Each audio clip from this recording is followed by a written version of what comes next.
So, welcome to this week's episode of It's All Fun and Games, the official Gamezo podcast.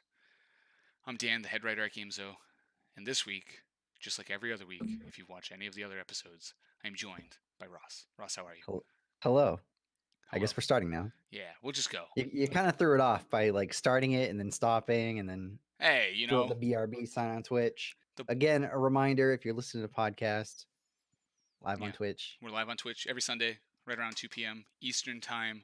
That's where we are now. So there might be some situations where we're showing things and attempting our very best to Yeah. to explain it to you. But yeah, man, I don't know. It's going. I'm tired. I am tired, Ross. How are you? You've been struggling playing the dad role, Oh, dad setting life. up some I don't know. All right, so what is this thing that you've been building? So I it's a, I I know we have the section where it's what have you been playing recently, but we know you don't play video games. So what have you been doing recently? what have you been building, Dan? Yeah.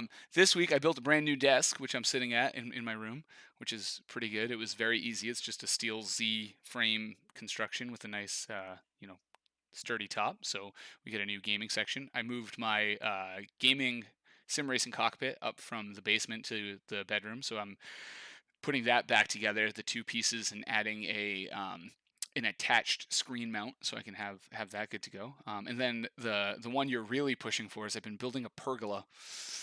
Okay, so what is this? If Because you're you if you're unfamiliar with a pergola, it's what people, usually of the Caucasian variety, put in their okay? backyard.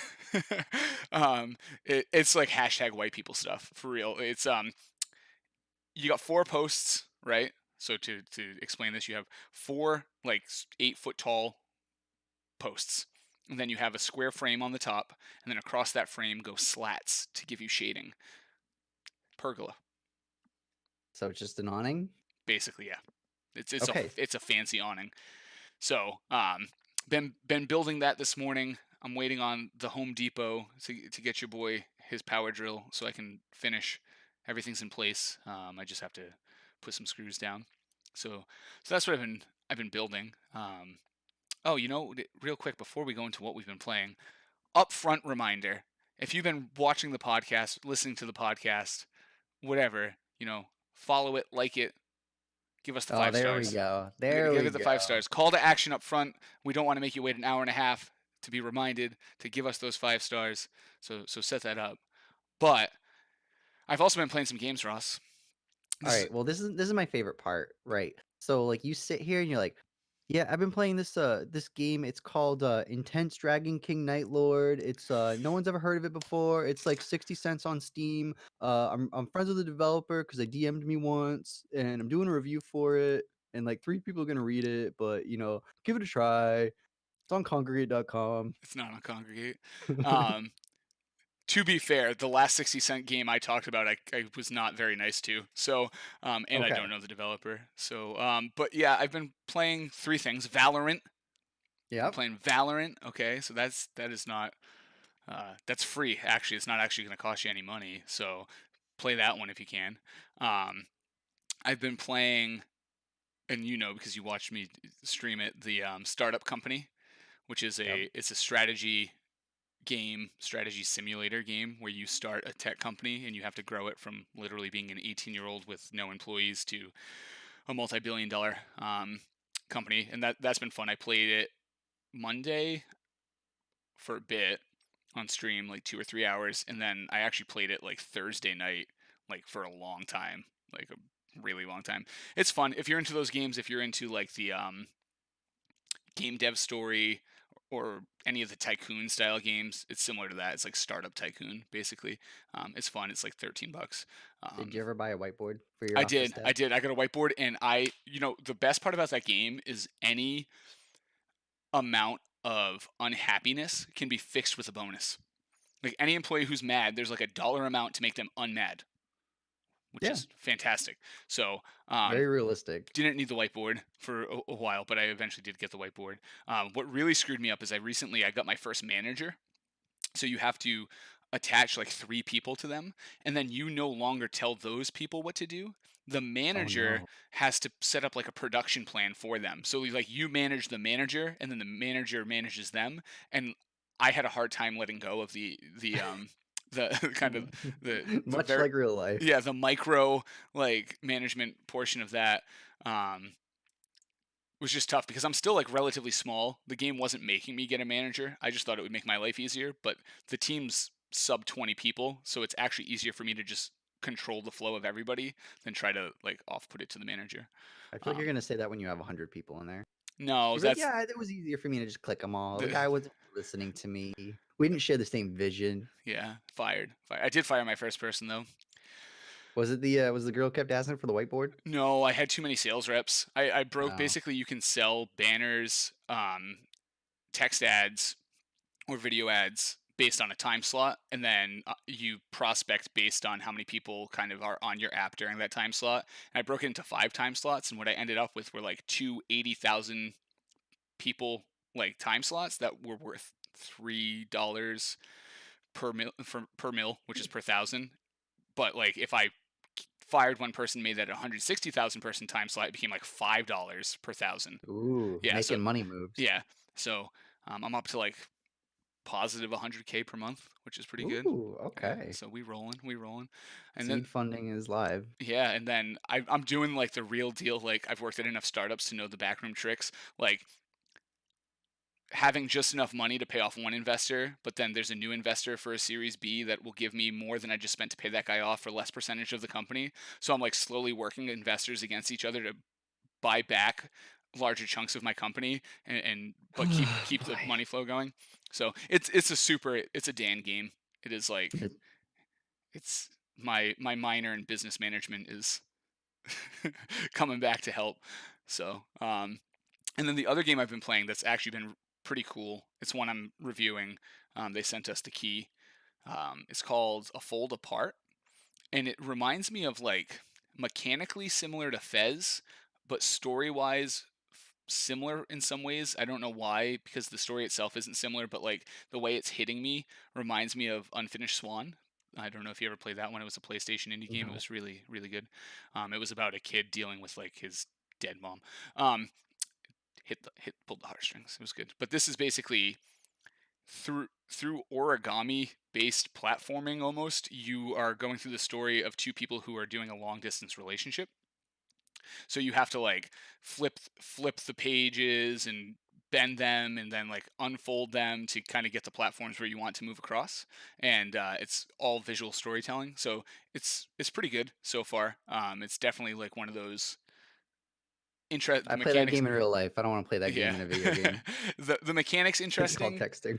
It's called texting. The mechanics interesting and the story's done pretty well. It reminds me like of this is gonna sound bad, but like a thrift store Pixar, like art style, because it's just not as polished. It's like it's a kind of an indie game, what you'd get from Overcooked or one of those, like the kind of more hard edges to things. But it has like the similar, like he's very vibrant oranges and reds, and she's like blues because she's sad. She moved away as an architect, and like Whoa, all this stuff. Yeah. symbolism. So it reminds me kind of she reminds me of sadness from Inside Out, but yeah, so they've been good so far. That's what I've been playing, and There Valorant's there's good. there's the indie game. Yeah, and Valorant's Dan good. is man of the people. If you are an indie game dev, get in touch with Dan. He will praise your game to the It mountaintops. doesn't matter. It can be the worst game ever. I will. I'm just kidding. If it's the worst game ever, he will give it like a scathing 7.5. Yeah, no, I'm about to give a 6. I'm Ooh, uh-oh, failings of resistance, which we talked about on the uh-oh. last podcast, getting like a firm 6, Oof, 6-1 somewhere. I played more of that too. I just didn't want to talk about it because it's not great. It's not not. great. It's not great. So yeah, I love indie games. I've always attached with indie games more than kind of AAA. Even though I like playing Uncharted. It's like my favorite series of all time. Um, I'm cool with AAA titles, but I love indie games. I'm trying to make an indie game. How's that going? It's going, man. We're prototyping. We're getting there. We got AI that functions. I don't So know. I got to the point where I had to code stuff, and I'm like, "Nah, I'm good. see, I get to the point where I had to code stuff, and I was like, finally, finally, I can't." I love It's it. rough, man. Back to So. RPG Maker for me. Hey, it's you can if that's the type of game you want to make, that is 100%. a good place to do it. It's Honestly, incredibly robust, man. I love yeah, me some RPG Maker. you can do Can't complain. tons. So, so what have you been playing, Ross? That's like 20 minutes on all the indie I games I've been playing, know. God, what and, a and the waste of pergola I'm time. building. What a waste of time. Nah, just Valorant. Really it. Been playing. I've been actually looking into playing Final Fantasy 11 on a private server. So I've been doing the initial research. It's like buying a home. Hmm. I'm like, okay, well this server is going to give me max character, but this server is going to give me a max character and a max level sub job, and they're going to give me a million gil. But this server starts me off at level 1, but they have quality of life features that let me teleport from place to place. So it's like I got to balance it Yeah, because there's no one perfect one. So yeah. What are you gonna do? it's been a Start your mess. own. Start your Start. own. I don't know how to start my own private server. What do you mean? Easy peasy. We'll have it up next week. Okay. Let's go. You don't have to buy the home. We'll build the home. And like anything Build else in life, the second you let that friend talk you into building the home, you find out he doesn't know how to frame, he can't hang drywall, he doesn't know how to paint. Like it's gonna get real bad. I can get you a cloud server. I have no idea how to turn it into a private Final Fantasy server though. I can configure it. It'll be secure. That's about it. That's about it. It's like I can put a lock on your, it's the shed in your backyard. That's me. That's what I got for you. So Fair enough. that's good. You liking Let's go Valorant into still? actual topics. Okay, Well, so I I just like. I want to close the loop on Valorant because All right, you it's played it. growing on me. You talked about it a lot last week. You were like iffy about it. I played it a bit this week. Um, it's hard and it has that curve, but I don't know. I'm kind of liking Dan that. signed up already. Yeah, like I'm gonna be playing it for sure. Now my biggest problem is getting everybody else Yeah, to give it a chance and get in there. I think Tom was starting to turn around to it a little bit. Josh will be fine. Josh will get onto it. But Everyone has fun until the MMR actually catches up. well, yeah, it's so funny. Like we played my dude Jakey Bud. Shout out Jakey. Oh man, He was not having a good time, but you know what? we Like I was. God, we had a kid on our team who, if you played Valorant, there's like the one map with the teleporters. When we were defending this one like 12-year-old kid, he just kept sprinting into the teleporter on defense, threw himself in a spawn, and died in a 1v3 fight at the beginning of every round. Yeah, it And then was he'd basically scream on the mic. 4v5, 4v5 every game, It was every game. 4v5 every single round. And then my favorite, Jakey. I hope you're out here listening, brother. My favorite is like halfway through the round when he's like 0-72. He's like, "Yo guys, I'm just gonna need you to carry me. You're gonna have to start carrying me." And we were like, "Start carrying you? Like everybody else has Yeah. 22 kills. I Where had you been, 40 Jakey?" kills that game and I we know. lost. I know. It was a hard That was fought rough. battle. All right. So you're still in on Valorant. Awesome. Yeah, it's I've identified that it's not for me, but I will still play it Okay. Well, that's all I needed to hear. because my current game is just in shambles. Yeah. Like many on and we'll get there on Rainbow Did Six. you ever see that clip I sent you in the Yes. Discord? Yeah. The what is your opinion on that? Well, okay. Which of the two clips are you talking about? The The, pixel. The the pixel.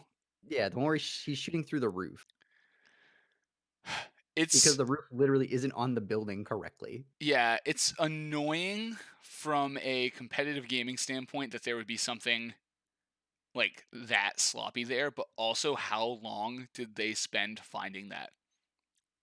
You Probably know, right. you know what I mean? Like there was a dev somewhere at Ubisoft that was like, you know, I guess if you spend 20,000 hours looking for it, you'll find it, and then someone did. It's a little sloppy, but like at the same time, like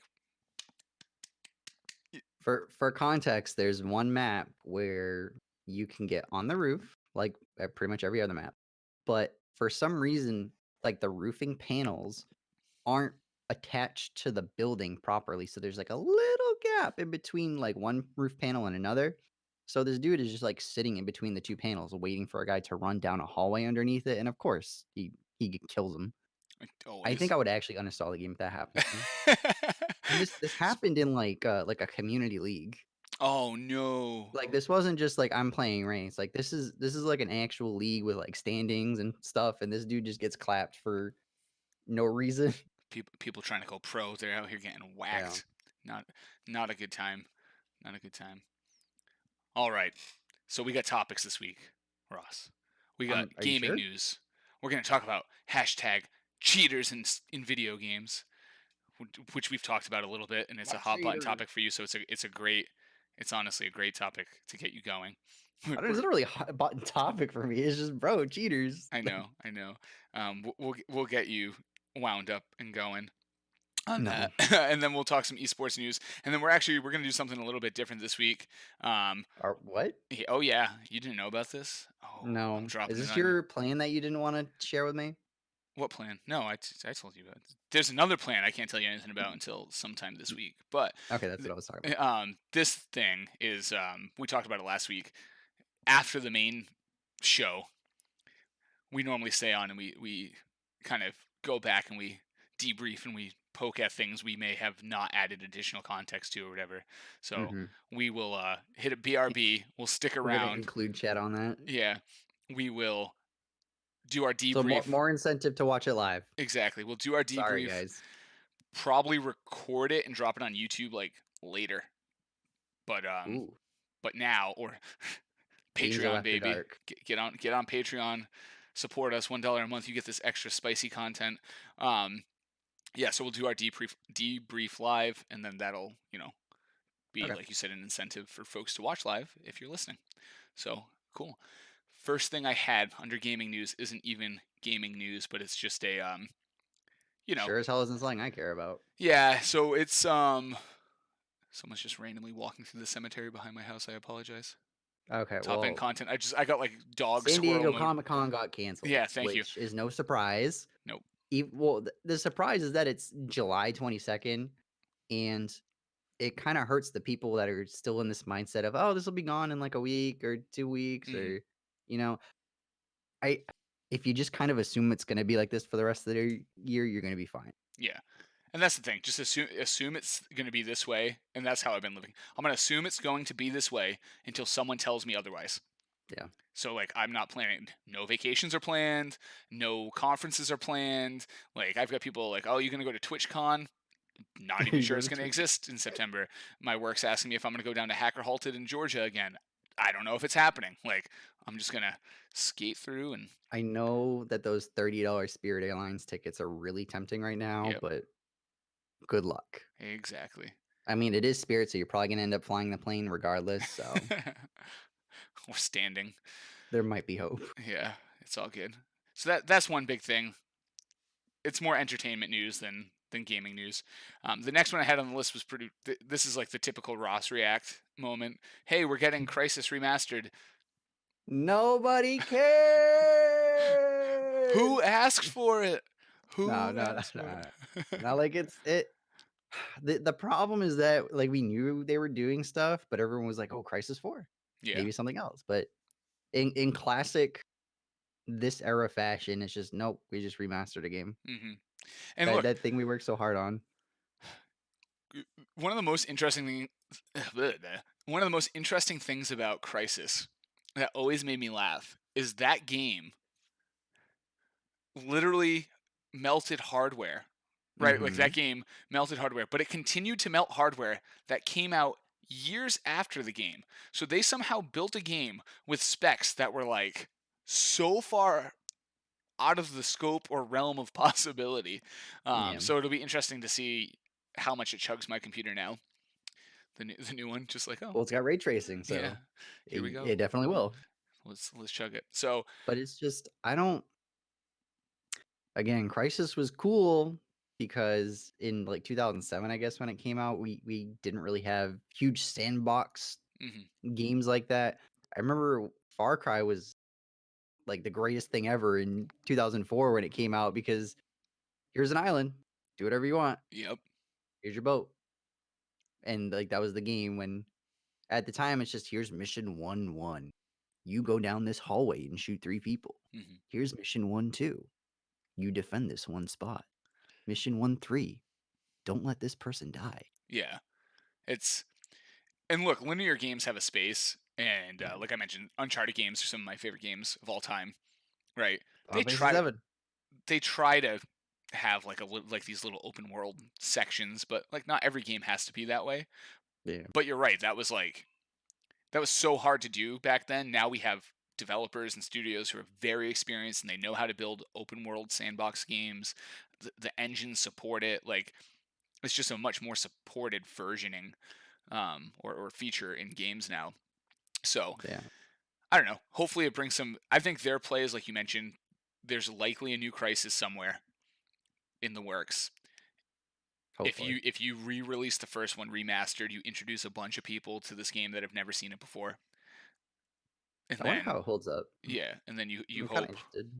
you hope it pulls some people in. I'll probably honestly I haven't touched Crisis in a long time. Yeah, I mean, like, it got bad, like, for 2 and 3, but 1 was really good. Hmm.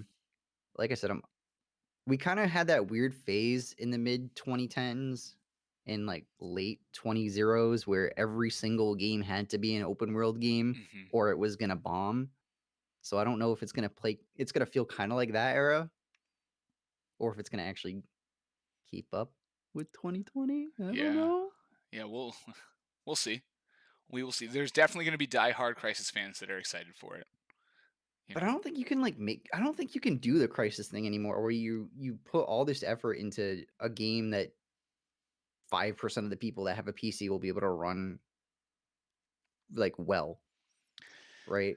Yeah, I don't know. I don't that's a really good point, right? Which is like you see a lot of the games now are very playable on not very expensive Yeah. computers and um Like, and are we gonna then have the Linus Tech Tip sponsored video where he plays Crisis 4 on a triple video card, like, 200 gigabytes of RAM PC, and it yeah, still runs at 30 frames per yeah, second? Like, it's it's gonna, you've heard of cross-firing. What about try cross-firing? yeah, Like, and that's the only way to get this game to run on higher than low. It's yeah. great. You're in for 5 grand and friggin' you need one of those crypto mining rigs just to outsource your graphical processing.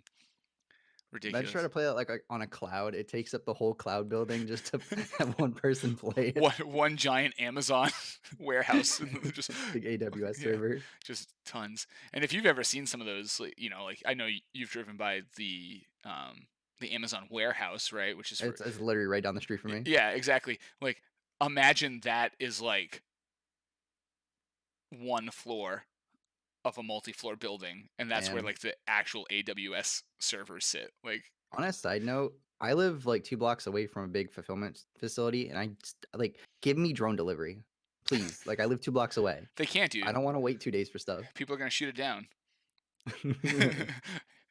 You're in the ghetto? You're actually not in the ghetto. You're almost in No. the next town over, which is like Yeah. significantly better. I was gonna say, what do you mean? Yeah, you're Also, about those as aren't the types of people that are shoot down a drone. That's like the tinfoil hat people with their Remington shotguns, that's Westport. like, on the rocking chair of their front porch with their dog, Old Yeller. Like, those are the types of people that are gonna shoot down a drone. Yeah, just mad. Not my people. The government spying on me, you Yeah, know. yeah, yeah. Um, yeah, you're you're right. Like they put that in, and I never got anything faster. Yeah. And it's like it's massive. It takes you like a solid 60 seconds on a highway to drive by like the length of that building, that Yeah. warehouse, and it doesn't do it. Enough So of me complaining about my own personal life. it's okay. We'll move forward because we have the best thing ever. We had the World of Warcraft private server. I believe it's is it Elysium is the name of the Yeah, server. Elysium.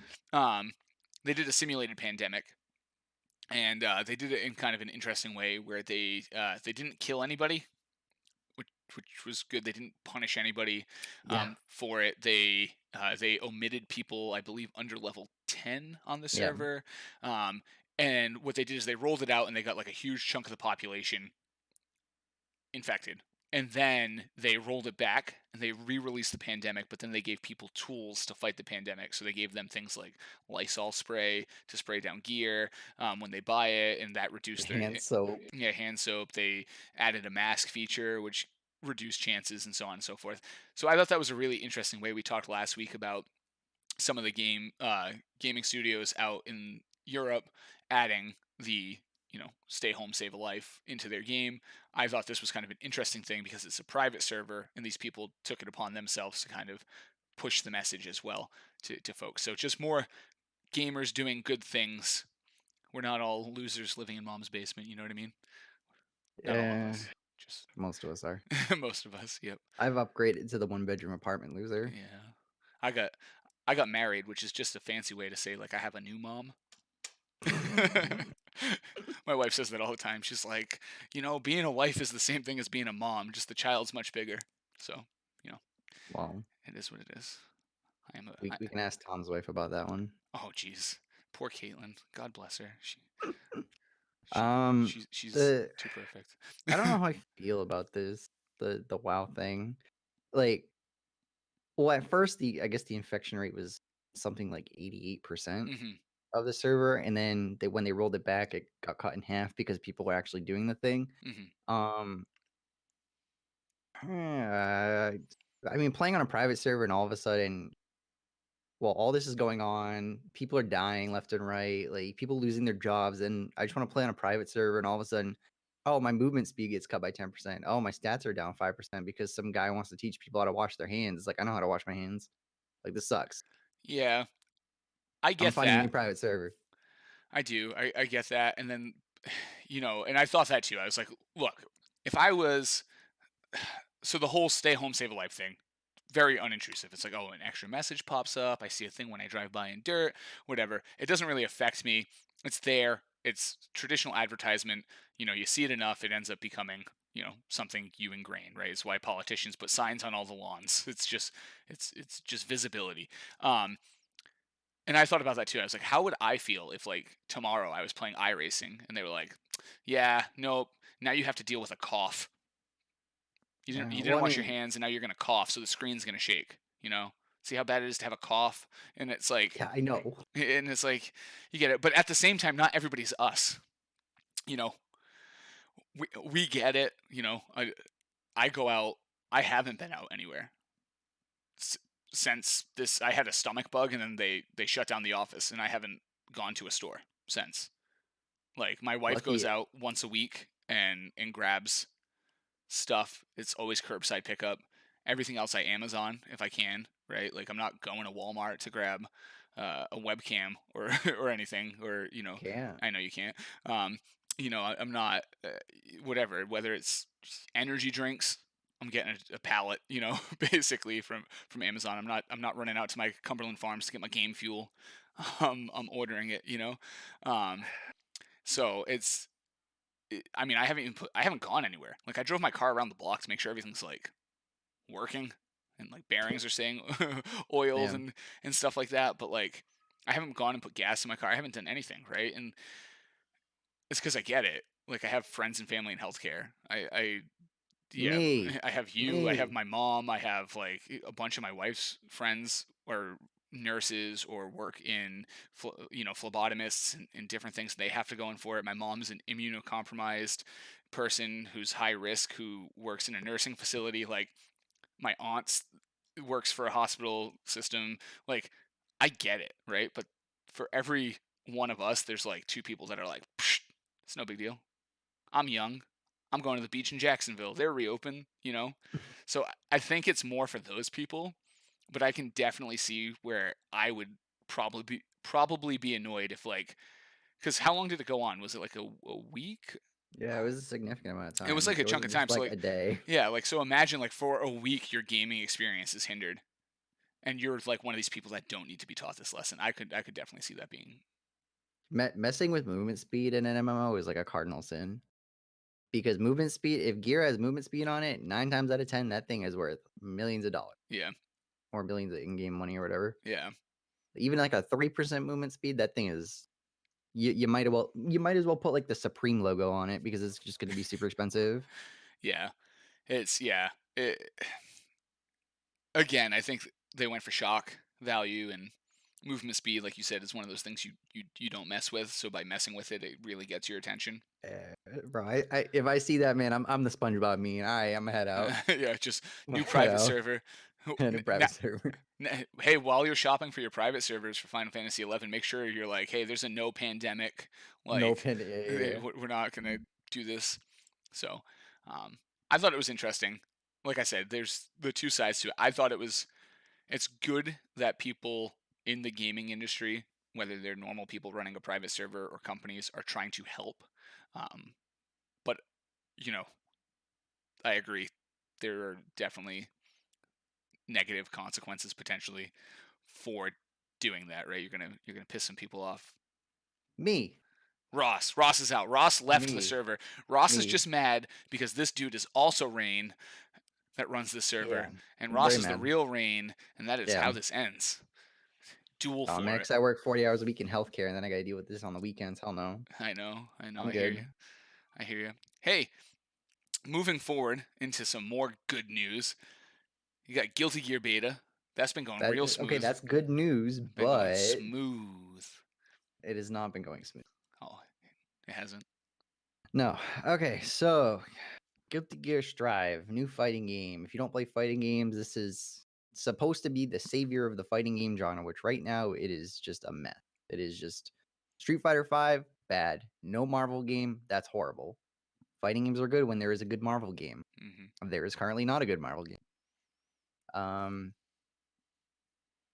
Grand Blue Fantasy, cool, but not everyone's cup of tea. Dragon Ball Z, trash. Get out of here. I don't want it. Mortal Kombat, Bro. trash. Get out of here. I don't want it. NRS, please stop making fighting games. They're all bad. I don't enjoy them. None of them are good.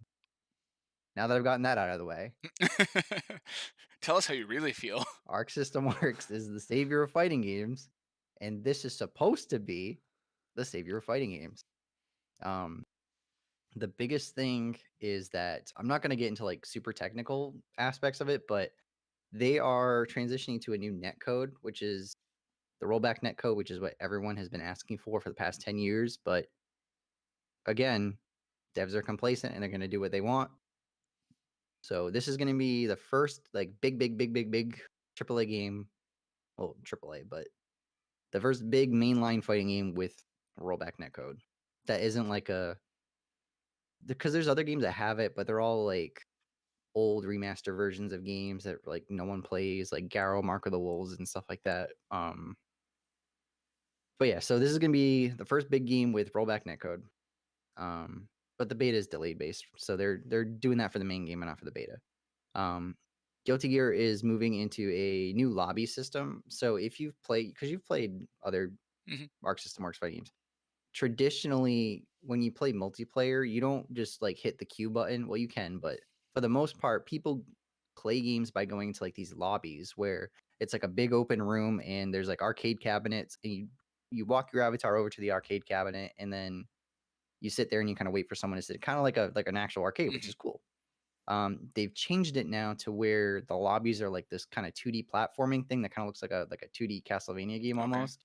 And you make your own avatar or whatever, and you walk over to a dude and you challenge him. It's kind of the same thing, but it's not limited to like X amount of arcade setups in the room.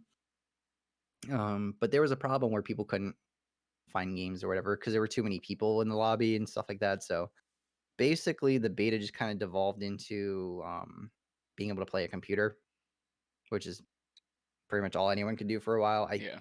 think the beta happened this morning because they did it in like waves.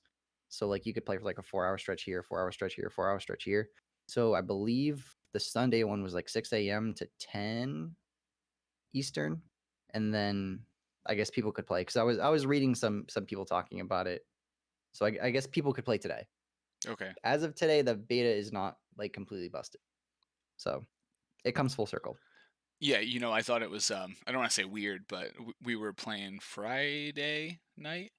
Yeah. Yeah, and I got the email and it was from the PR firm that works with them and they're like, "Hey, you're a journalist. You want to hear about stuff and get free codes and stuff and talk about our stuff because it's stuff." And I was Yeah. like, I like "Yeah." that. I was like, "That's cool. Yeah, If it's absolutely." free, it's for me. And then like I was like, "That's weird though. Like I get this stuff all the time, but that was like out of left field type, request." Yeah. Especially because like it wasn't a like PAX had a mailing list, so there's games and companies that you'd expect to get stuff from because they were at PAX. This was like so far out, so different. And then immediately the next day, Saturday, I like looked and it was, hey, the Strive beta is going not well. And I was like, Yeah. oh, PR firm's getting ahead of it. Makes a lot of sense now. They're reaching out to like everybody, if you're on a list as a journalist, they're just like, hey, do you want codes? Do you want press releases? Do you want what do we need for you to Please don't kill us. yeah, to get in the good graces? And my answer's simple, man. Send me a DM on Twitter and make an indie game. That's it. That's all you Yeah, need make to make an get. indie fighting game. That's all you need to get in my good graces. We'll rock and roll. Um, yeah, it's unfortunate. Like you said, it's supposed to be Guilty Gear is a huge title in the fighting game community. And some of the changes they were making with the netcode are obviously, like you mentioned, huge. And so then to have the beta fall on his face, like I don't know. I feel like the fighting game community is they're very fickle and like I could do like a whole hour rant about how bad the fighting game community can be sometimes yeah. in It's like terms of this stuff. it's almost like any I don't know. Every community is that way, but my limited time like playing fighting games and like kind of attaching to the community and going to events with you and stuff like that, it was funny how fast people could turn on games or particular scenes, and Yeah. it was very very quick compared to some other stuff. Like we're going to talk about Rainbow Six later, but you've seen the heap of crap just dumped on that community, and now you guys It's are kind of rough. like, okay, I'm done. I'm Bro, out. I'm like homeless right I feel like I'm homeless right now. Yeah, you got no game. You got I got that. no game. You got that Valorant beta though. I'm stuck playing Valorant You got Valorant and forever, Warzone. for life, for life. Hey, Warzone added two-player plunder. Oh, Yeah, really? yeah. I saw a tweet go out. Hmm. Might be false. I didn't spot check that. I just thought about you and Josh Alright. not I having to haven't look played in around like a week. for a third. Um, so yeah, that's pretty So cool. is this your way of saying you don't wanna play Warzone with us ever This again? is This is the your excuse? "Hey, this there's was a 2 the player mode." perfect update to a game for me because I never have to have it again. I never have to play it. Like it's great that there's fours, but hey, twos got it, threes got it. You don't need me. You Yeah. don't need me. Oh, Josh can't hop online. Dan, come be glue guy. Nah, you and Tom can go play together. It works out. There you go. It's, There it is. it's beautiful. It's Dan perfect. officially retires from Warzone. You heard it here first. It was great. I'd like to thank all my fans, my mom, my The dad, my wife, my illustrious kids. career, Yeah, the my one plunder win, got that win. I got that dub. the highs, the lows where you looted not a single dollar, netted not a single kill. Krispy Kreme, baby. Open up a Yeah, franchise. the Let's go. donut shop. Yep, you got it. All right. Hey, here we go. This is a good one. I'm excited for this one. This is actually a topic there's not a ton on it, but you're the near guy. So we got the first look, the first itty bitty details of the new near mobile game. Hit us with it. There, it's a video. Yeah. That's it.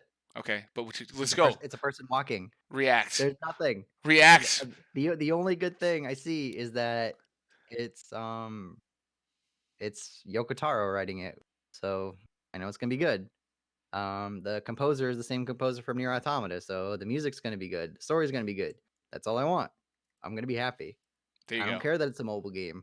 I'm not 12 and I'm not mad about mobile games anymore, so it'll be Plus, fine.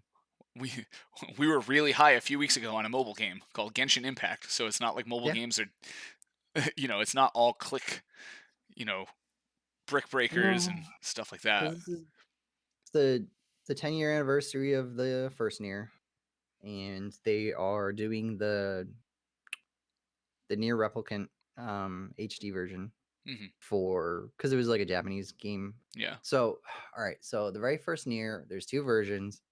One was American and well, one was global, one was strictly Japan.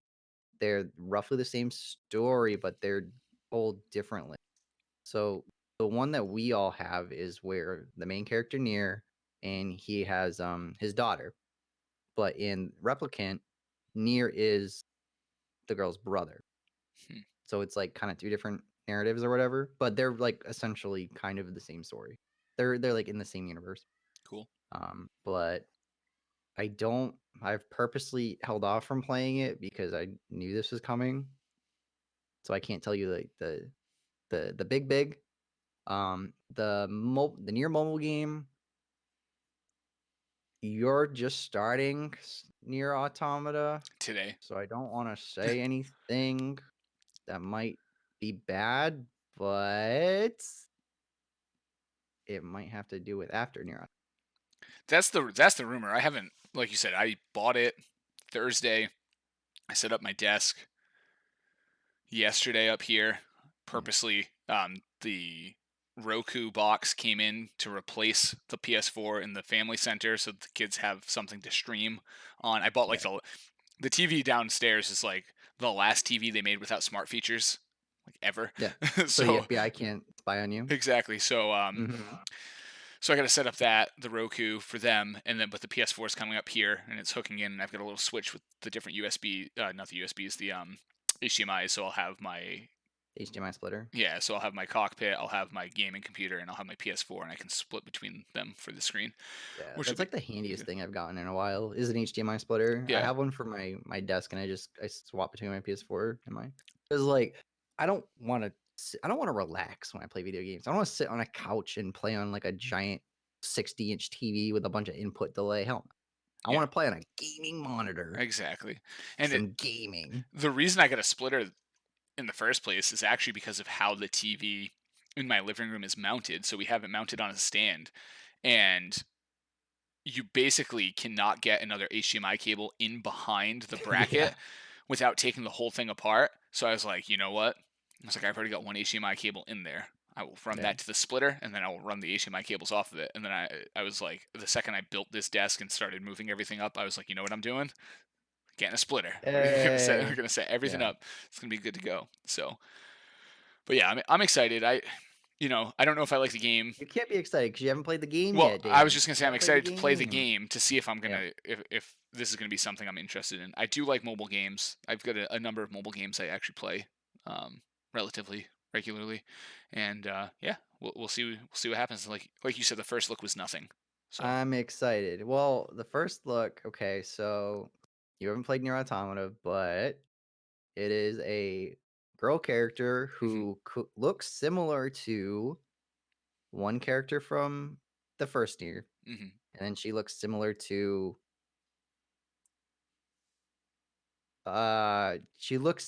content that is in Nier Automata. okay, there we I'm go. trying to Boom. find a way to phrase this correctly. It's so hard. Spoiler alert in three. Yeah, yeah, Just yeah, take the yeah. headset off. Yeah, take your headset off, Dan. All right, you just wave like this. Yeah, yeah, Uh, yeah. Take the headset off. She looks like either 2B or A2. You're good. All right, we There you go. back. There you go. we back. We figured a way But to then do spoiler alert. she also has like the companion thing, like in Nier Automata, because they have Mhm. like the pod that floats above it. There's like a little like ghost thing. It almost looks like a pod with a sheet on top of it. It's kind of Okay, funny. But yeah. cool. Nier is great. If you haven't played Nier Automata, it's the greatest video game ever made, and you should play it. Go buy it. That is why I'm forcing Dan to play it. There's no Ross link to get an affiliate for that. That is just a pure recommendation. I was not paid for that review. Awesome. Fallout 76 Wastelanders. Not a whole lot to say here. People are just like happy that after 20 years they listened and added NPCs and other stuff. Yeah, I mean, this game was never. I don't know about you, but I've never enjoyed the Fallout like aesthetic. Like the games themselves are like they're okay, they're fine, they're enjoyable, but I just hate like the grimy, rusty, post-apocalyptic. It's very like Western, Yeah. and I'm not a huge fan of it. What's funny is I love Western movies and like the whole westward expansion and rebuild after the Civil War is probably my favorite time in history. But yeah, that style of game, like that wastelands, just post-apocalyptic, everything was nuked kind of thing isn't for me. I think it's just the palette, it's the color palette. That's all it is. There's like I like Borderlands, right, which is that type of game. Yeah, But when you end up in those sections that are desert and like the basically New Mexico, Arizona esque looking yeah, places, I'm like, I'm out. Like I just mentally check out. I don't like how that looks, and that's why Fallout's never really necessarily appealed to me. It's kind of like that dark, the sandy, the gray, the just not. yeah. I Did you play just 4? yeah, a little I feel bit. like we're obligated to play 4 because it's in Boston. Yeah, it was again, it was fine. It's just that, and the game's cool. Like I do like I like RPGs. I like having that level of, you know, depth and stuff to it. I like the VAT system for the gunfights. Like, I like a lot that they do. I've never been Yeah. able to get into them. So, Yeah, no, I'm the same way where, like, the game like, if you took everything from that game and put it in maybe, like, a fantasy, like, Witcher style hmm or even, like, a more modern gun sorta thing, like, I hate, like, the guns are just like, "Oh, here's, like, this gun with, like, a Coke can on the side of it, and that's your sight," and I hate that stuff. yeah, But the game itself is fine. yeah. Again, the mechanics, like, Yeah, and even the it's story, great. like, awesome. But it's the aesthetic, and it's I know like is I think it's Tom. It might yeah, it's Tom. Tom doesn't hate sci-fi. He hates sci-fi in space, which is like 98% of sci-fi. Like it's just an aesthetic he doesn't like, and it's I don't know.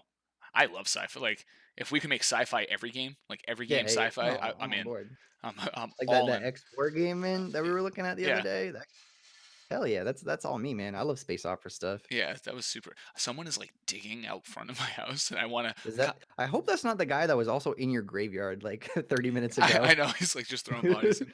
He's, No, like, digging up bodies and stuff. oh man, um, yeah. So I don't know. People were excited. I know some of the people from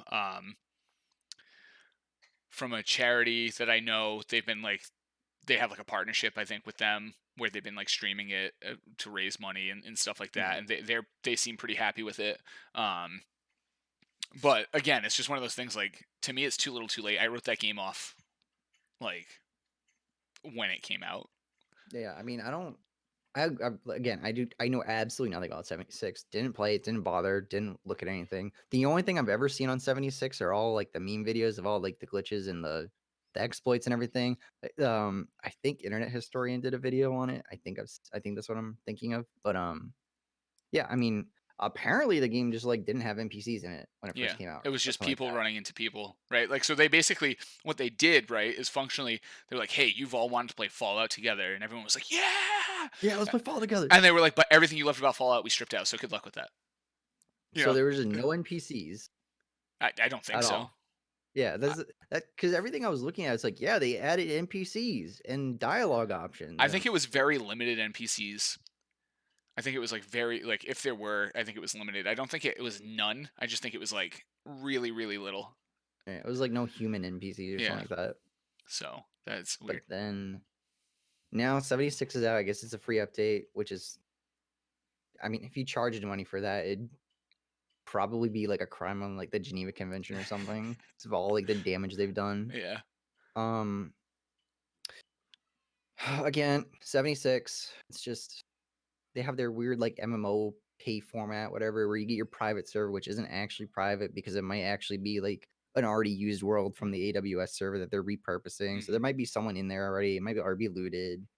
Um, Stuff's already been closed off because people are already finding ways to duplicate items in Wastelanders, and it's just Bethesda, just stop, man. Let Just it please go. stop. Just Work on the next stop. one. Make that make that like Skyrim 2 or whatever that everyone's been asking for. Yeah. The Skyrim. I always love Sorry. that. We were like, "Yo, Skyrim Online, man, how was that game?" It's like, no, it's Elder Scrolls, bro. It's Elder Scrolls, man. Yeah, I remember more when that was the first game in that series I played on PC, and I was just blown away by like how much you could do, right? And Yeah, it was so funny because then like Skyrim came out, and everybody was like, "What is this game?" And I'm like, "Yo, none of you all ever seen Morrowind? Like, yeah, get out there!" And so everybody's like, "What's this Elder Scrolls crap written at the top? This is Skyrim." It's like, no, it's the fifth game in a series. Like, yeah. calm, calm down, guys. It's not new. Um, yeah, I don't want them to like push Todd Howard on stage again, where he's like, "Sorry guys, I'm the sacrificial lamb." Joke. Okay, on to the random Elder Scrolls or Fallout card game we have coming out for mobile. We're not Yeah, I'm actually here to announce Skyrim on Smart Fridge. exactly, exactly. That was my favorite at E3 a few years ago. He like they were getting hyped up and some good stuff was coming out, and he's like, and now more, and they showed like Elder Scrolls, and I'm like, okay, what is it? And they're like, it's in VR, and it was like, cool, you know, like whatever. We're bringing it to your cell phone. It's like, great. I don't care. Um, so that's good. Whatever. Hopefully they continue to fix it. They're for whatever. like anything, there's a passionate group of people still playing it. You know, it's like Divinity, just nonstop. People be playing it. Those people were I mean, when Fallout 76 was bad, the people that were super vocal about it still being good, it was almost like seeing, like, brainwashed, like, hyper religious people, Hmm. and they were like, "Yeah, the game's really bad, and yeah, you have to pay $40 to look good. Um, yeah, there's this cash shop where everything's a crazy amount of money. Yeah, you gotta pay, like, $100 a year for your own server that might not actually be your own server, But but it's a great game, and we're all really nice. All 12 people of us in the Discord are very friendly. You should stop by sometime." yeah, you know what it's like. It's funny. I It was a equate cult. yeah, I equate it to like when I talk to you guys about iRacing, right?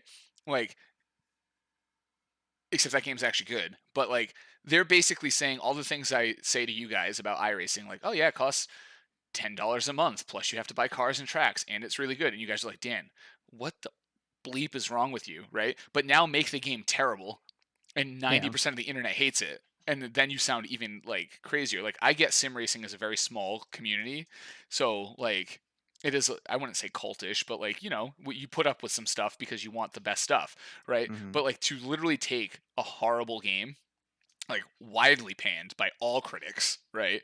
And defend all of that stuff to the end, you're right, it's very cultish. Yeah, this would be like if you paid all this money for your iRacing and your cars and tracks, and then you logged on and, like, half your cars were just gone because some dude stole them. Yeah, Because exactly. there was just this random bug that people could just log on your account and steal your cars and steal your tracks, and Yeah. yeah, Bethesda. Bethesda needs to send Todd Howard out with like mala beads and like sandals and like a white flowing shirt and be like, "All right, Fallout 76, total like full on cult leader." That's they need to steer into it. So, so on to a good topic. I'm gonna give just a little bit of, I guess, ramp up into how it became the main topic, right? So for a few weeks we've been chatting about different things, and cheating in games keeps coming up. We've talked about um, Call of Duty Warzone. We've talked about Rainbow Six. We talked about a few different things. That then devolved into me going online and like starting to look at different videos and how The people rabbit cheat. hole. Yeah, and then I started looking at how I could write macros and scripts to cheat too, and it just like devolved into this whole thing. And then yesterday or the day before, this article, this news story, I wouldn't even, we covered it too, but I wouldn't call it like a big news story. But like, there's a huge chunk of people who are on consoles refusing to crossplay with PC players on Warzone because the cheating is so rampant that it's, unplayable. Good, stay out. We First don't off, want you. console players, okay? We're not all cheating, we're just better than you. Second off, okay, Back it off. there are a lot of cheaters on the game as well. We're dealing with them too. So, whatever. Um, but yeah, so I just wanted to talk about kind of, I know Rainbow Six is going through a huge thing. And I just wanted to have like as the main topic just a general conversation about cheating, hacking, macros, and that type of stuff in gaming, how easy it is and how it's kind of ruining different stuff. I wanna clarify though, because like, I I kinda went to bat to just destroy Ubisoft for how poorly they handle this stuff. I'm pretty sure they're the only company that's actively suing people. They've already taken down a couple different, companies that sell this sort of thing, and I don't think I've seen any other company actually take legal action against these people. Yeah, I mean that's where it starts, right? So props to them. Yeah, no, that is good. To your point, what a lot of companies will do is they will go and they will ban the accounts. And we've talked about it 100 times. There's ways around that ban, unless you're IP banned. And even then, I've got a VPN. So, No, because NordVPN looking good right now. yeah, or Tor. Like it's easy. Yeah. It's trivial to set up. So you can get around that. The real problem is the companies that are making it available.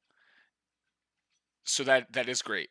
But I do want to just mention that it is relatively trivial to cheat yourself without doing going to a company and buying stuff, right? Like obviously we've talked about it. You can literally buy an aimbot for $150 a month, and it's like a full team somewhere in the world that are like real software developers, and this is the product they push. It's almost like black market, like the people who sell ransomware and stuff like that, right? It's sketchy. It's not, I guess, illegal, maybe. I'd have to actually read an end user license agreement at some point. Um, but even with going after those companies, you have to understand like it is relatively easy, right? So Logitech, love Logitech. Got my Logitech Pro keyboard right here. Okay, Shout out. shout out to Logitech. I pay lots of money for your products. I like them. Um, their software that allows me to do all the different stuff, cool stuff with my keyboard, like match it to my mouse, which is a different brand and stuff like that. They also let you write program files for your mice, and it is very easy to tell your Logitech Mhm. mouse to bounce when in ADS to bounce between two XY points, and that eliminates recoil, right? Yeah. So like you can very easily remove recoil from your gun in a game. That is cheating. Part of the skill level of shooting a gun in a game is to mitigate recoil by pulling your mouse down, knowing how it kicks, and being able to mitigate that, or shoot in a way that you're doing tight bursts. Um, and there's a hundred. I mean, there's 100 other things you can do with the mouse. You can go like, okay, anti recoil is one thing, but you can, you know, spam things. You can macro a button. Like it's never ending. They give you the ability to upload a script to your mouse. If you can think it and the mouse can do it, you can make it happen, right? Like it's just it's not okay. So Yeah. despite that fact, you also have forums where people are just giving the stuff away, right? They're not Forums. selling Dan, anything. Dan, it's 2010. It's I mean it's 2010. It's 2020. We get discords for that now. Well, yeah, but like that's what I mean. Like there's there's 100 ways to get this stuff. It's not just going to a business and buying it. And the anti cheat software for some of these companies is either non-existent or it's bad. Like I mean that's again I always go back. Nate and Tim, long sign Tim the Tap Man. Um, Yeah. they play together a lot, and they're always complaining too, right? Like Activision's answer to cheating is to put like two guys in a room and review cases and watch video clips. Like you have a massive development team. There are really good anti-cheat softwares that exist. Procure one and install it in your game, or write your own. Um, but even then, you sent me the video from 2018 maybe where this dude tried to get caught. Oh yeah, yeah, yeah, yeah. He- The basically homeless yeah, video. the basically homeless video where he's like doing literally everything he can to get caught, and it He just like 6 months later they finally banned him. They finally banned him after he quote unquote installed the real hackeroonies. yeah, yeah. So he installed some real software, and then but even then he had to send video proof to He them. tried to turn himself into Ubisoft. He went to Ubisoft's chat and tried to turn himself in and still couldn't get banned, right? Yeah. So that's the problem. It's not only is it too easy to cheat, these companies aren't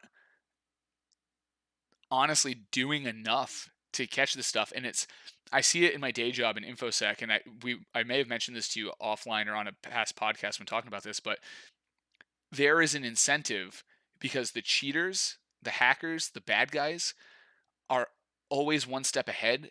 And as the defender, as the developer, the security team, whatever, you're always reacting to the next threat and defending against that. So basically, it's they come up with a cheat, anti-cheat that. Okay, they see how you anti-cheated that. Now they're coming up with the next cheat, and so you're just playing whack-a-mole consistently, unless you're doing things like Ubisoft does, right? Which is go and get rid of these companies whose sole purpose is to do that. And I had it as a topic later, but I really appreciate this. Valorant came out and they said they're basically instituting a bug bounty program. So if you're not familiar with a bug bounty program, it's basically a way where a company who makes software can open up to the public, to researchers and ethical hackers and just anybody really, to try to break their product. And if you find a vulnerability in their product that can be exploited, they will pay you money. So Valorant is actually offering up to $100,000 if you can show ways you can uh, defeat their anti-cheat software. So they're putting their money where their mouth is. They're saying, "Hey, it's open source. You come in, you you beat it, you get money." And that's helped a lot in the security industry, in that people who would normally sell their hacks on the side or sell their vulnerabilities on the side are now able to get more money from someone like an Apple or a Microsoft up front. So that can also de-incentivize folks who are making cheats for these games to say like, hey, I can just show them how I can cheat it and maybe I get 10 grand, whereas I might only sell whatever $2,000 worth of the cheat, whatever. and maybe you get sued and Yeah, maybe get put in prison. exactly. So it's So a good alternative to incentivize people to A, help shore up the software, but also B, to de-incentivize people to go and sell it somewhere else when they can probably get paid for just disclosing it to the company. now So you can probably explain this better, but I know a lot of people got mad about Valorant anti-cheat at first because it had something to do with like it was running in the kernel. yeah, so I don't know what that means.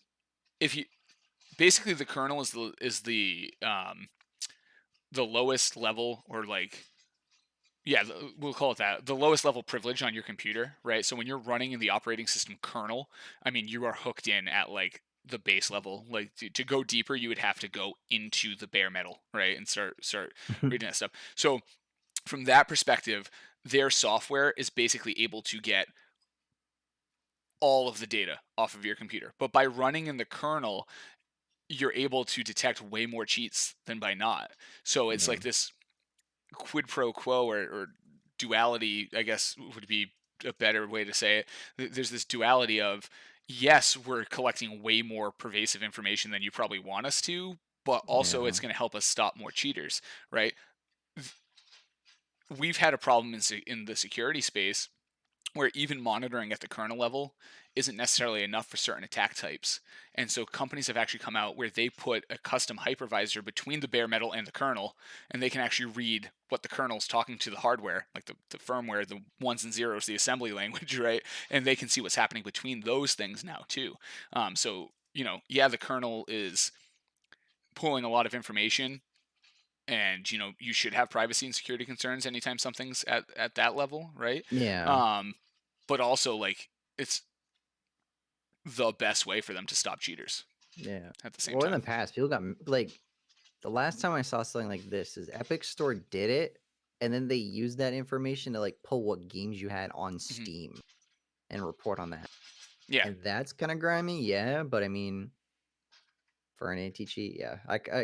The way because Riot had to kind of come out and explain why it was doing all that, and their explanation was okay, kind of like what you said, like, oh, if it's running in the kernel, it's starting as the computer starting, so there isn't any sort of like anti-cheat that's running before our anti-cheat even like goes in. Hmm. So it's not like I can just start cheat.exe, then start up the game, and by the time the game started up, you're kind of screwed.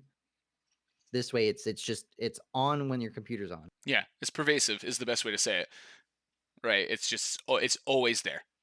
It's always looking for cheats, right? Which, again, the always on thing scares some people from a privacy and security perspective. Yeah, I which, mean, rightly which so. But I get. And like you said, that explanation is correct, right? If you have an anti-cheat that starts up with the game, it's only going to catch stuff that the game is able to detect.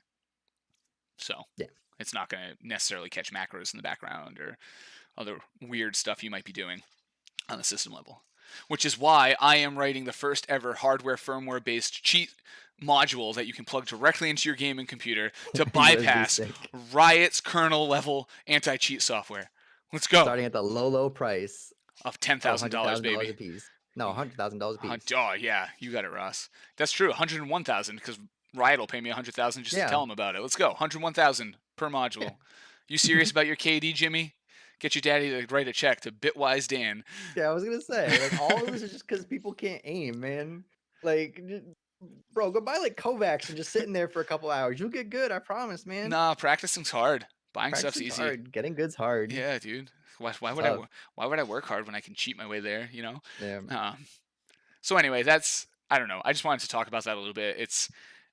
I think at the end of the day, I was surprised how easy it was to like write scripts and macro. Like, I know how to write scripts and macros, but like the fact that Logitech mice can literally just have a profile built for it out of the box is yep, like yep. totally, like, and I get it. Logitech's trying to make things more user friendly, and you can customize and you can do that stuff. I can do different profiles for my keyboard too. Um, But holy crap, like it's not. That's like takes 3 steps of difficulty Yeah. because traditionally there's other software you have to run to make your script function with your mouse. It has to interface with your hardware, right? In Mhm. some way. And a lot of these anti-cheat are designed to detect if that's running. So the fact that Logitech's just like, nah, run it right on the mouse Yeah. is crazy. So Logitech G Pro Wireless, the most, like, recommended mouse by pro players of Rainbow Six Siege. hmm and I'm guess gonna what I throw can that do? out there. Just gonna throw my recoil That's a control oh, right wait, on that's that bat, a hold Larry. on, hold on, hold on, hold on. That's a tinfoil hat Oh, segment. I don't. All the pros use G Pro Wireless because they use recoil scripts. What? Yeah, that's funny. I use my Dream Machine.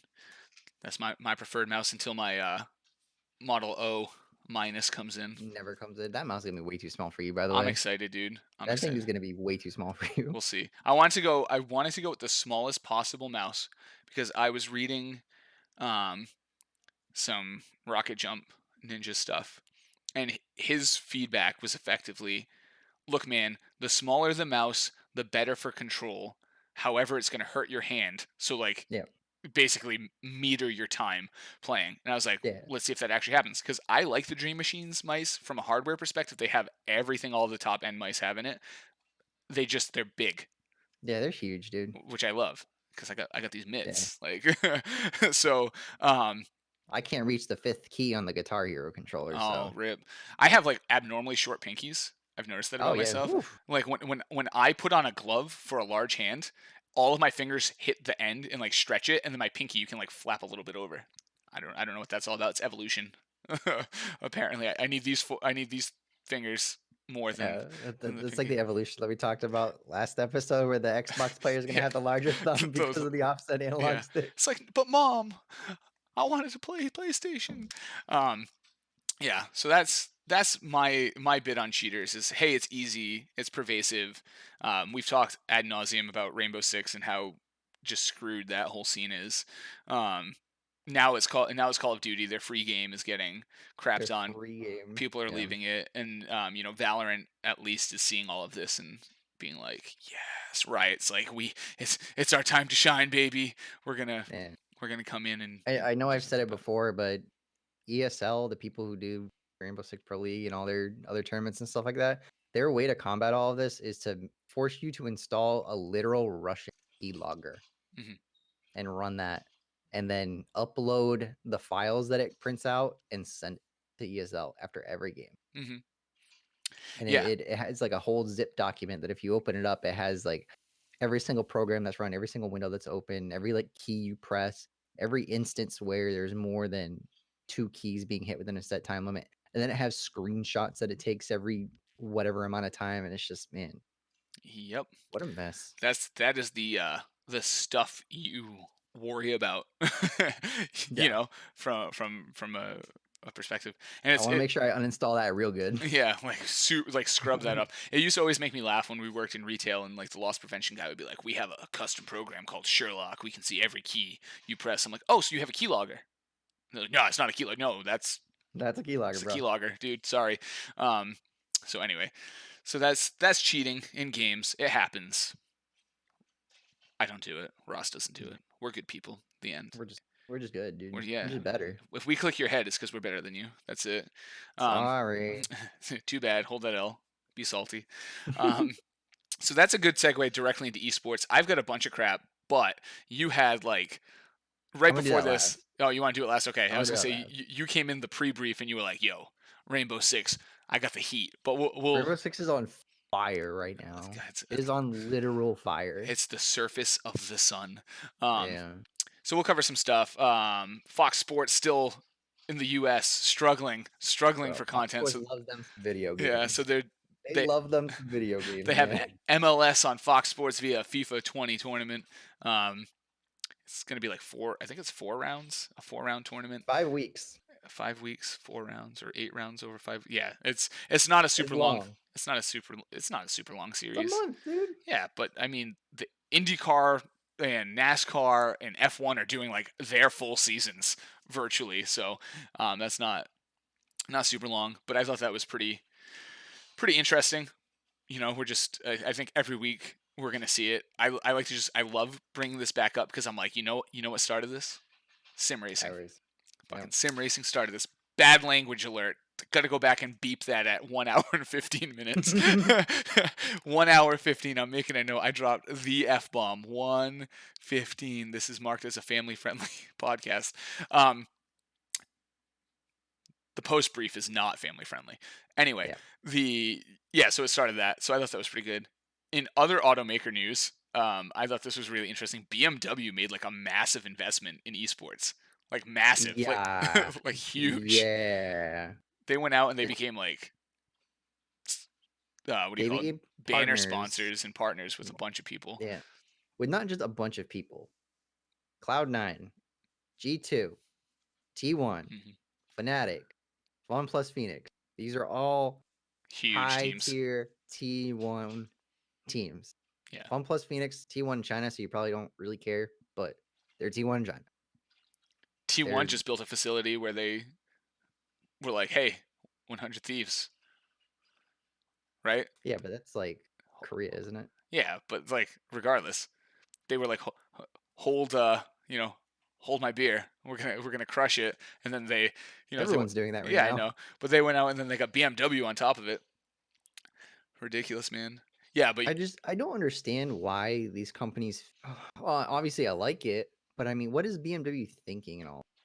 Because I mean, I can't afford a BMW, Dan.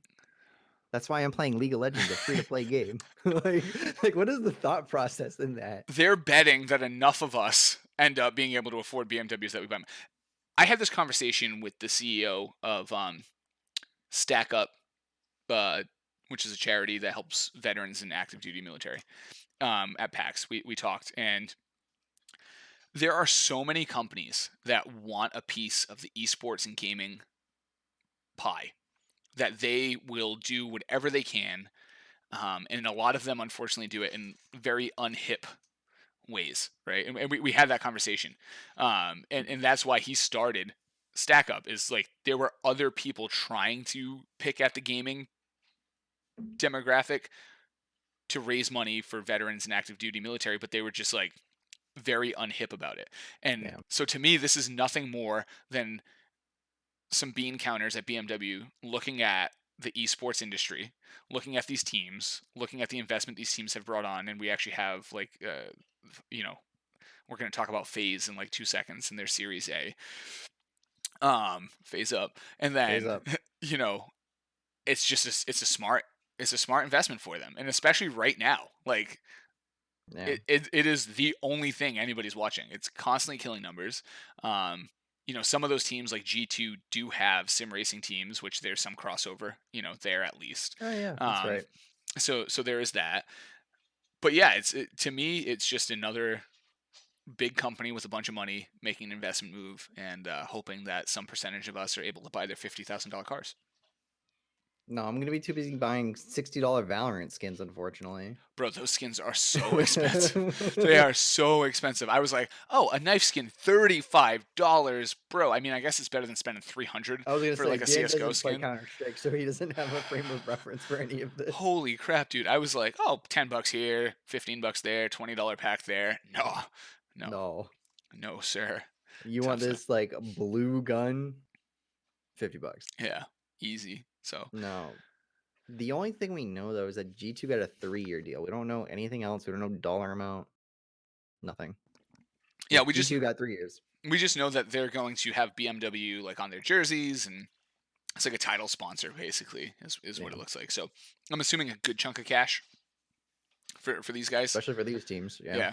Yeah. Um, but yeah, we'll see. I'm just waiting for them to try to sell me like a $60,000 G2 BMW next year. They're like, it's the Yeah. they have the marketing opportunity because they have an M2, which is one of their cars. They could be like, this is the M2 G2 M2, like just Oh, like okay. the Look at G2 you. the G2. I'm for hire Yeah, BMW. sign me up for marketing. I'm expensive, but I'm good. So you wouldn't like my hourly rate, but well, I guess if you're investing in all these teams, you're not that worried about hourly rates, huh? No. Yeah, so I don't know. It'll be really interesting to see what that turns into, and I'm cool with it though. Like Coca-Cola is sponsoring a bunch of the sim racing stuff. Like there are big brands attaching Yeah, but that's themselves different. Like, I to can go buy different. a Coke, I can't go buy a BMW, man. That's true. Come on, man. Get that thing financed. What's a But thousand bucks a month? what I do want is I want them to put some wheels on one of their chairs and try and sell that to me. That I'll buy. That I can buy. Because gaming chairs suck right now. They You do. when we're talking about Logitech, I wanted to talk about the Herman Miller Oh yeah, hell yeah. collaboration that they have coming on right now. Literally everyone is gonna want one of those Oh yeah. chairs. Yeah. Absolutely everyone is gonna want a Logitech Herman Miller chair. It's just you will never find them. You have a better chance of getting the most expensive pair of Jordans or what the new Supreme drop or whatever. You're gonna have a better chance of getting that. Yeah. Those chairs, I mean, we had that conversation for like a year. And then you texted me when it finally dropped. You're like, finally, they've listened, you know? Finally, Um, a good gaming chair. yeah. And gaming chair segment. Let's go. My No, my biggest problem with gaming chairs is like they don't have to be race car seats. no. Like I don't want a race car seat. I don't even want a I mean, race if car it's seat for my comfortable, sim racing rig. Like, I'll take a yeah, back. I guess, but like they're all hard and like they don't offer good lumbar support and No. like I don't know. And I've got like I opted for a $40 Wayfair desk chair. That's what I opted for. I sat in a bunch of chairs and I was like, I'm just gonna get the Yeah. super Well, basic one. I'm a sponsored player for Staples Esports right now, so I'm rocking the $70 Staples chair. There you go. I'm gonna upgrade my chair though, honestly, because this one doesn't have like the lock for the lean. Yeah. Listen, man. When all this is over, you and I are going to a Herman Miller show floor. Hell yeah. The closest one is like somewhere in Boston. It's like in the city. Yeah, we'll get there. It's Or all good. we'll go. It's It's gonna all be a good. day trip. We're Yeah. gonna go pick one out and we get we're each gonna spend like 1,500 on a chair, but we'll be good for the rest of our lives, we'll, man. we'll, we'll be hyper comfortable. I'll see if I can get my work to cover it. The chair they have me on at work is worse than this $40 chair. I come home and I'm like, ah, and it's like it's a $300 office chair that I'm just like Yeah. just miserable after sitting in. I think it's because a lot of the, and this is a problem with gaming chairs for me too. They're made for normal sized people, Yeah. and so like I sit in my office chair at work, and the lumbar support's like in my tailbone. You know what I mean? Like, and like my lower back comes up over like the back of the chair. And I'm not like freakishly tall. I'm That's only what you six. get for being tall. Yeah, I'm only 6'2", but like we have a dude that's almost 7 foot that works with us, and he had to buy a custom chair. Yeah. Like it was straight up not okay. So I have that problem already. And then most gaming chairs, there's like two brands that even recommend for over like 5'11". They're like, yeah, don't sit in this if you weigh more than 100 pounds and are taller than 5'8". It's like, sorry, Yeah. dude, not me. So, and then of course those are like rock hard, because they're anyway. I digress. So Phase got their Series A. If you're not into investment, Series A is your first major capitalization where you take on investment money traditionally for shares in the company. It can be a mix of things. It doesn't have to be one investor. It can be many investors. As FaZe did.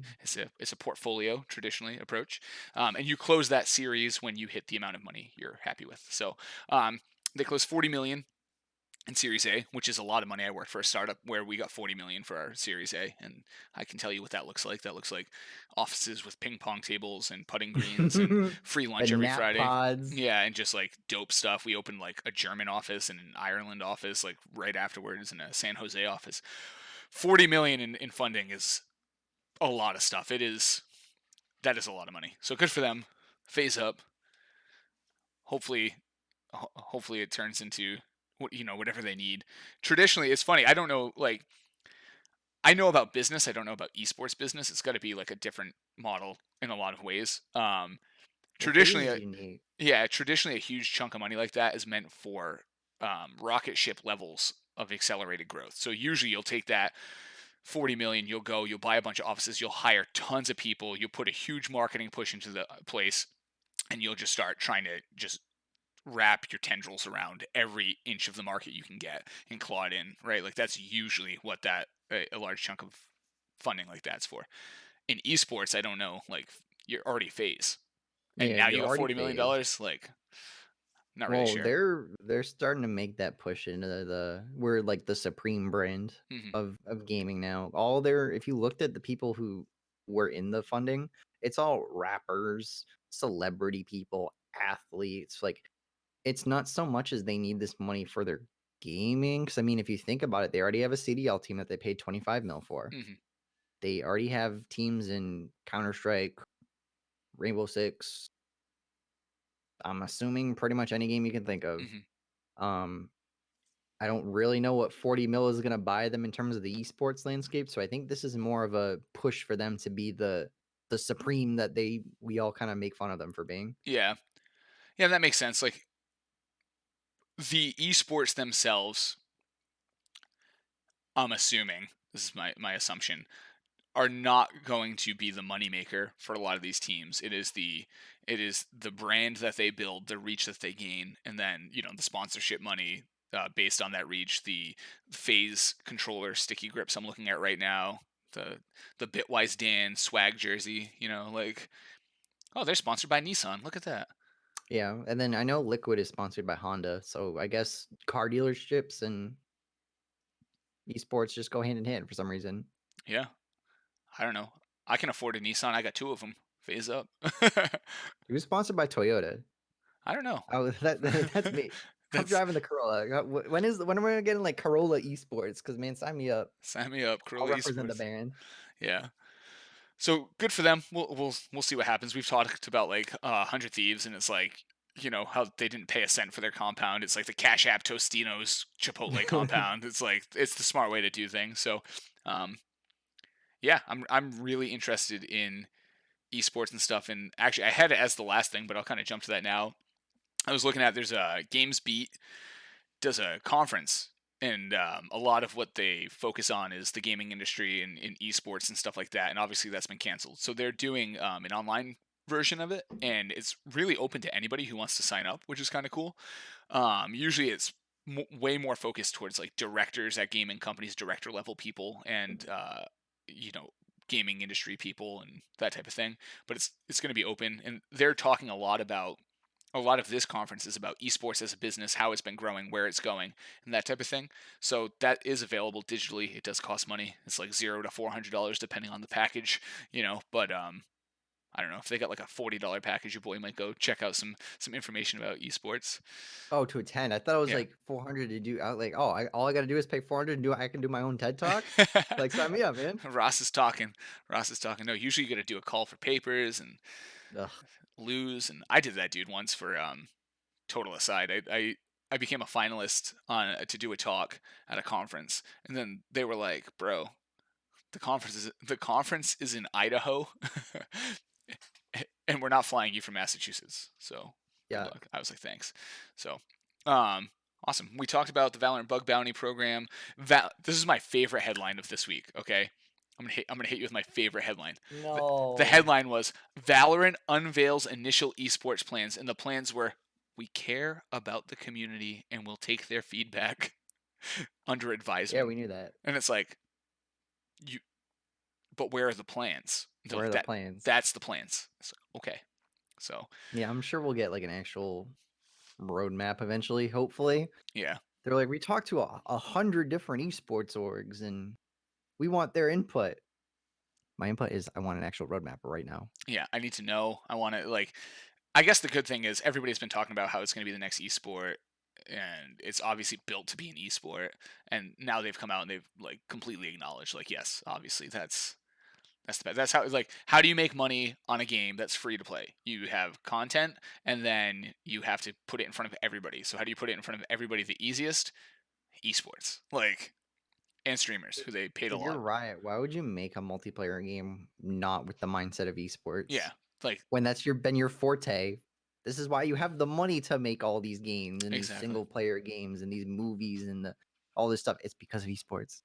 I would All those actually esports dollars. I would suggest going in there's a documentary on Netflix. It might still be there, but it is basically the story of how League of Legends went from like this little game to being like a global esports phenomena, and it was pretty cool to Because I watch. spent $30 on skins 10 years ago. Yep, exactly. That's how. You're welcome for my money. I quit your You're game after two welcome. weeks. So that's That's everything I had. Now it is time. It is time for the dumpster fire that is 11. Rainbow Six Okay. to have its own segment on our show. It has its own separate page Oh, in he's my got notes papers and because it's shit so stuff. bad. Okay. Now we have that.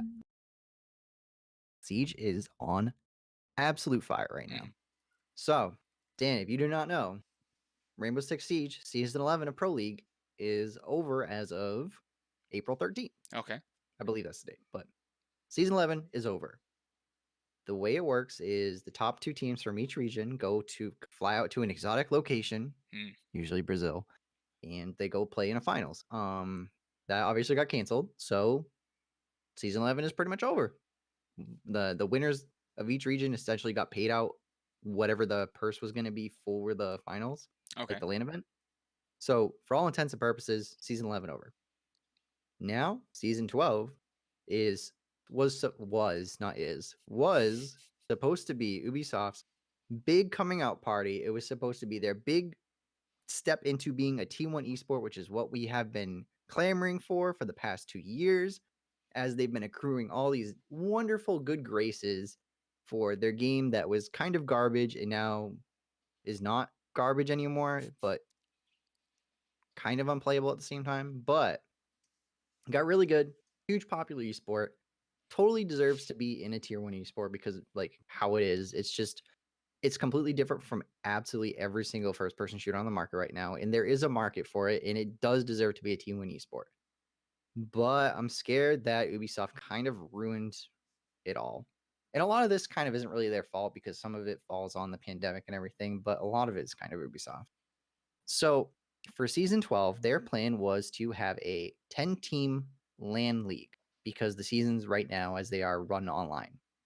So they back in like December, no, back in like September, actually, they flew owners from all of these orgs into Montreal and basically told them, hey, season 12 for North America. Now, this is kind of separate from Europe and separate Mhm. from Brazil, but North America in particular, we're going to need to have every single team staying in Las Vegas because we are going to have a LAN league in Las Vegas. There's going to be 10 teams.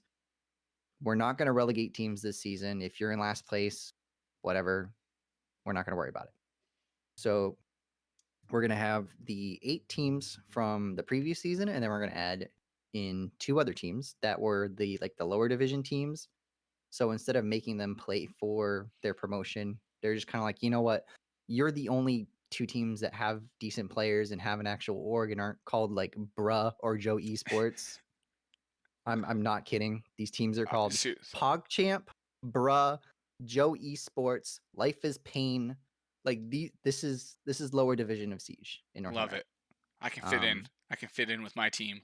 so instead of doing PogChamp and Bruh and Joe Esports, they decided to promote a team called the Susquehanna Sonics. Okay, that makes I can say that. Susquehanna being a town in Pennsylvania. Mhm. Pennsylvania has like 3 different esports teams for some reason because they wanted to be an esports capital, but they're Pennsylvania and no one cares about them. I like driving Um, through it. A lot of pretty fields. yeah, that's about it. But yeah, Susquehanna Sonics, which is not, when you think tier one esports, you're not thinking of evil geniuses going up against the Susquehanna Sonics. I am now. And then a random T2 team called Disrupt Gaming, Get a which disrupt. I mean they're in other games, but they're not a namestay. So unfortunately, not a lot of well, not a lot, but a couple teams didn't like the idea of moving to a LAN league. Evil Geniuses, which is the one of the oldest teams that has Mhm. been invested in Rainbow Six. They were kind of the initial, like the really first tier one esport that kind of bought in. There was like Rogue, Liquid, FaZe kind of all did around the same time, but Evil Geniuses was the first big North American one, I believe. So they've been here from essentially the beginning of esports at Siege. Evil Geniuses kind of houses all of their players in an apartment area in Seattle, so they didn't want to just randomly move one of their teams to Las Vegas just for the sake of this game. So they weren't happy with it, but Ubisoft was kind of, this is happening, you're going to deal with it or leave. So EG left. EG dropped their team and are no longer in Rainbow Six. Wow. So that's one team out. Reciprocity, as you know, got dropped by their org because they couldn't be afforded. Hmm. Um, so that's a second team. Now, again, Luminosity Gaming, a giant esports organization. They're in Overwatch League. I believe they have holdings in CDL. I don't know about that one, but they're a T1 esport, T1 esports team. They didn't like they didn't essentially like their cut of the money in all this because what Ubisoft does is called the pilot program. And the pilot program is basically they have skins for every esports team and then they share like the revenue. Hmm. For season 12, they were splitting their pilot program into 3 tiers. So initially they only had like 16 teams or whatever, but obviously they have 10 teams in each region, so a lot of teams got left out. Their plan for this new season was to have every single pro league team in this pilot program. So for every single team in pro league, regardless if you're in North America or if you're in Korea or like Singapore or whatever, if you're in pro league, you will have some sort of in-game item that you can get revenue from. Nice. They basically cut it into 3 tiers. So there's tier 1, tier 2, tier 3. Tier 3 is kind of the lowest one where you get maybe like an in-game charm or like not a whole lot. Yep. Tier 2, you might get a weapon skin. Tier 1 is you get like a full operator getup, a full gun skin, full um, weapon charm. And then there was talks about maybe they would make an exclusive sort of themed skin around it because right now they're really just palette swapping a lot of these things to be, esports colors, and they'll tack Yeah. on a name and a hashtag to it. But so for an example, I don't know if you remember. Do you remember the character Vigil, like the Yeah. character with the mask? So there was talks about, okay, well that character would have like the G2 mask on him instead of just like his normal mask. So they Yeah. want to do themes around the teams. So I guess all of this obviously is hearsay. All of this is he said, he said, he said that I heard, but a lot of this is kind of being reported and corroborated. Luminosity didn't like the fact that they were in tier 3. So they were like, okay, well, we're moving a whole team to Las Vegas, paying for them, but we're only getting this much. That doesn't, we're Luminosity Gaming. You're Yeah. going to have to fix that. So this all happened before Reciprocity got bailed on. Once Reciprocity dropped their team, Ubisoft went back to LG and was like, hey, we'll make you tier 2. We'll do all this. We'll do all this. And the talks started coming along, and maybe LG would come back, maybe they would sign up for it. But then apparently Reciprocity found an actual org, so Ubisoft was just like, go kick rocks, we don't care. Wow. All this happened before the second half of season 11, so this is all February, March. This is all 2 months ago, so these teams are essentially playing half of a season not knowing what's going to happen to them Hmm. next season. And again, like I said, all these teams had to be in the pilot program. So if you are a player who is not on a sponsored team that is not part of this program, you are not allowed in Pro League. You Oh. can be the first place team from season 11, but if for some reason you do not have an org going into season 12, goodbye. We Wow. don't care. So the problem is EG dropped their roster. They don't have an org. They were last place, so in like the old format, they would have gotten relegated anyways, or they would have had to play for their spot, one or the other. Luminosity got 6th place, which they would be fine in the current format. They would go on to season 12, no problem, if it continued to be an online league. But they don't have an org right now, so they're essentially gone. So now this crazy, awesome 10-team LAN league has devolved into EG being gone, LG being gone, and now it's Susquehanna Sonics and Disrupt Gaming taking their place essentially. Great. And the teams in North America aren't really tier 1 for the most part. So you have E United, which is kind of not really tier 1 when you think about it. Dark Zero, which is kind of like a homegrown team, not really, it's not a tier 1 team. They only have a Rainbow Six team. Tempo Storm, I guess you can call tier 1. Space Station Gaming, which is not tier 1. They're kind of just like, they're in a couple games, they do well, but they're more like a YouTube brand, if anything. But obviously they're the world champion, so I gotta give them respect for that. You had Reciprocity, you had Evil Geniuses, you had Luminosity. I don't Got the know. Sonics though.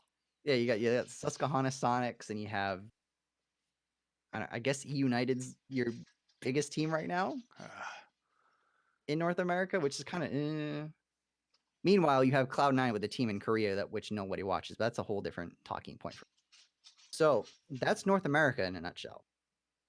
Now, I'm gonna move to Brazil, Oh, great. where the 8th place team in Brazil right now is currently suing their org for $100,000 of US money for essentially lost wages. Um, apparently they weren't getting paid. They were being housed in I'm it's 250 square meters, so I guess it ends up being 2,500 square feet or something like that.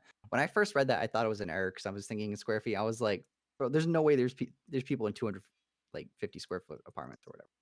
But apparently, this one house is 2,500 square feet. Bro, that's 820 square feet.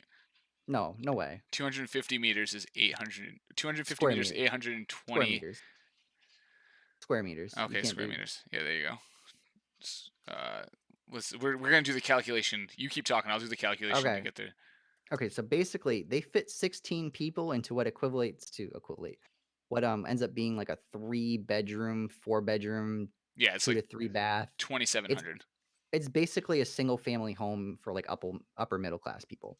They fit 16 people into this house, which was their entire Rainbow Six roster, an entire Counter-Strike roster, and then a couple of coaches and, like, 2 or 3 League of Legends players, and supposedly, the Rainbow Six's working area was a quote, unquote, "moldy garage," Tasty. and the internet was bad, I guess this dude paid for the lowest quality like like the Comcast, I just wanna access my email internet. Yeah, 15 Granted, megs. this team is playing at the highest level in Rainbow Six Pro League, granted poorly because they were 8th place, but they were still in the highest league. Um, so I guess out of the 100,000 that they're asking for, these are like the actual numbers for like each player. I wanna get this right. So they're asked for each player, they're asking 4.6 thousand. This is all US money. I don't wanna go into Brazil money. I don't really care, but so in US money, 4,600 in paid wages for each player and coach and analyst. 3,200 in missed prize pool payments, which is Ooh, interesting. spicy. Um, 4,200 in mental damages related to living conditions and lack of like food and stuff like that. Cause I guess they didn't really supply them very well. They just said, here's a house, here's some money, have fun. Good luck, yeah. And then 2,800 in legal fees and severance. Great. Love it. Yeah. And then apparently before they made Pro League, they were getting paid $95 a month. And then once they made Pro League, they managed to negotiate it to a steep $800 a month as Whoa. professional esports players playing in a soon to be tier 1 league. Wow. Wow. Yeah. That's real bad. That's like the you'd expect that to And be that's like the T, as the kids say. yeah, you would expect that type of thing out of a I don't know. It's like Not a Fiverr logo esports yeah, that's what I move. mean. I mean minus the 2,600 square foot house. That's you know, depending where you are, that's money, son. But Yeah. yeah, that's crazy. When you told me that beforehand and you were like I was like, "Bro, I got 4 people in my family. I'm looking at a 2,500 square foot house." Yeah. It's like a And normal size yeah, house. and I'm like, I can't. 6 Like people. 16 people, like I mean, I have cookouts here, right? Yeah, it's probably half that size where I live now, and it's fine, right? But if I have like I can't imagine having all of those people inside at once, even if I had double the space. Yeah. It would be And then insane. they're living there Yeah. and they're sleeping there, they're eating there, they're Yeah. playing there. That's crazy, dude. And apparently the conditions were so bad there, like it was so hot they had to not play for times because they would just get headaches, Oh jeez, dude. Melt the computers. melt the Like computers, yeah. terrible. Well, that was a good esports news to end on. There you All the go. bad orgs gotta go, man. Yeah, kill them. All Take the them out back little and old yell at them. Let's go. Yeah. Let's go. All right. All the bad orders gotta go. But I wanna credit LG that even though they dropped their roster and the problem with all of this is that these poor players are in Las Vegas in a random house. All this pandemic stuff's going on. They can't really get home. Everything's like locked down and Mhm. stuff. So this is all going on. They don't know if they don't even know if they're gonna play in Pro League next season. They don't know if they're gonna get an org.